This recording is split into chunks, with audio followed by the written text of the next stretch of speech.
Good morning, Indy fans. It's Wednesday the 7th of April. Now, you may be expecting a certain feature with a bit of a sweary title. Well, I'm afraid it's had to go, as some of you may know, I've taken on new responsibilities within the SNP. And in view of that, I've had to retire the feature. I now need to replace it with something slightly less controversial. So here's the new one, the first edition of DaviePHD's Twitter Twits. In this feature, I'll examine the Twitter feeds of our unionist chums and poke some gentle and crucially non-controversial and less sweary fun at them. So let's begin with Scots Tory Branch Office Supervisor Dross MP, who took to everyone's favourite microblogging network to say that the SNP and the Scottish Government should stop dithering and let us all get back to the fit bar. First to reply was James Dornan MSP with a typical, if cutting, response.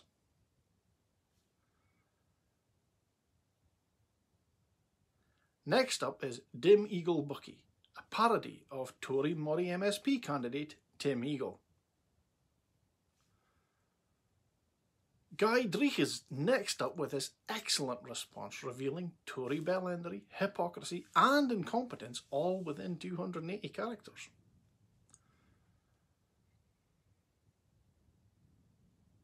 But best of all is this reply showing Dross MP breaking COVID restrictions whilst telling us all that we need to relax them.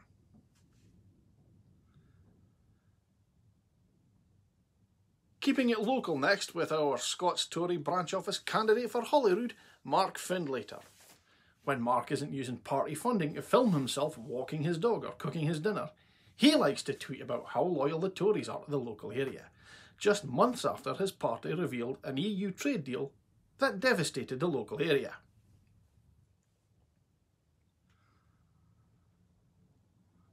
Now recently, an SNP candidate likened the Tory approach to Scots independence to Nazism. And to be fair, with the UK government's increased military spending, increased promotion of flag-waving patriotism and laws to suppress protests, it's not an entirely unfair comparison. Of course, our Tory chums tried to spin it and make it look anti-Semitic. Like our old mate Jackson Coleslaw, just freshly recovered from mysteriously inflicted stab wounds between his shoulder blades, Jackson, with a typically Tory grasp of nuance and context, tweeted this. Of course, this was quickly debunked. And of course, I had to have my say. Yes, in this instance, Priti Patel actually said she was going to build concentration camps in Scotland. That's very progressive, isn't it, Mr. Coleslaw?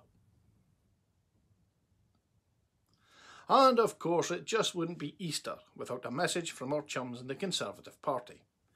First up was Scots Tory Branch Office Supervisor Dross MP, who shared with us this touching video on Easter Sunday. I want to take this opportunity to wish you all a very happy Easter. For Christians, Easter's a time of hope. And I think this Easter, we can all begin to feel hopeful as we look to put this pandemic behind us. Hopeful of the day we can hug our loved ones again. When couples can walk down the aisle in front of all of their friends and family. And when we can catch up with friends in a restaurant rather than on Zoom. The opportunity to do all of this and more gets ever closer. Just this week, the total number of first dose vaccinations in Scotland surpassed an incredible 2.5 million.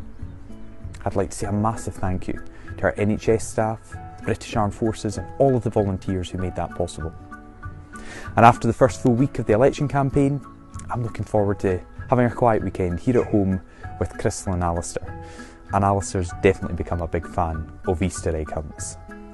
So whatever you're doing, wherever you are, I'd like to wish you a very happy Easter. The touching family scenes are lovely. The tinkly piano music was sweet, but it was ruined with a cynical graphic at the end.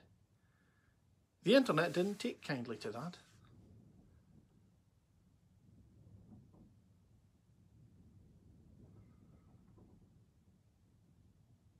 From what I understand, Mrs. Ross is with child. I've already congratulated the happy couple in a previous video, but I wonder if the videographer who follows him around everywhere, catching these touching family moments, will still be there when Crystal goes into labour and Ross Jr. number 2 makes an appearance. Congratulations, Mr. Ross. Cheers! Cue graphics! But Dross MP isn't anywhere near as out of touch as leader of the House and haunted Victorian pencil impersonator Jacob ReesMogg MP. Jacob ReesMogg is a committed Roman Catholic and quite entitled to be so. So happy was JRM that Easter was here that he tweeted this. But one eagle-eyed Twitterer noticed that it appeared he had stayed up until midnight so he could tweet this at 0000 or 1200 AM. Though I suspect he had his nanny do it for him. The Twitter sphere reacted appropriately with pithy indignation. Like this. And this. And this.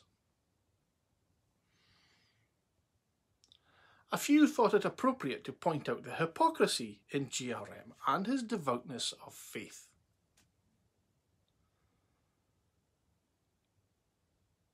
Like this guy with a long silly Twitter handle, but an excellent point. Or the many Twitterers who forwarded this image.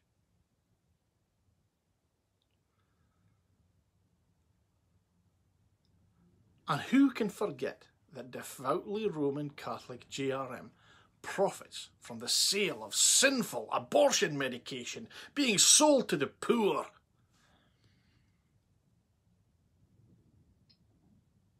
But I didn't want to criticise JRM for his abject hypocrisy in the face of his devotion to Jesus, so I decided a bit of levity was in order.